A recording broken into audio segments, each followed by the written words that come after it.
12వ అధ్యాయం నుండి 8వ శ్లోకము చెప్పుకుందాము.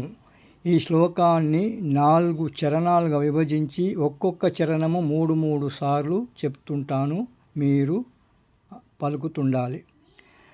మయ్యేవ మన ఆదత్స్వ, మయ్యేవ మన ఆదత్స్వ, మయ్యేవ మన ఆదత్స్వ.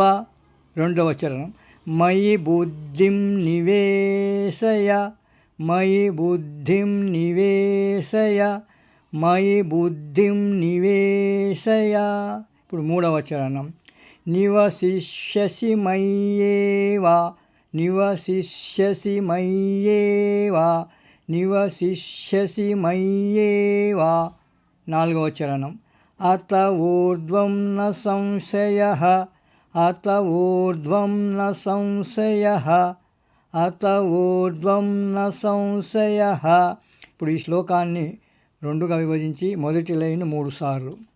మయ్యేవ మన ఆధత్స్వ, మయి బుద్ధిం నివేశయ, మయ్యేవ మన ఆధత్స్వ, మయి బుద్ధిం నివేశయ, మయ్యేవ మన ఆధత్స్వ, మయి బుద్ధిం నివేశయ.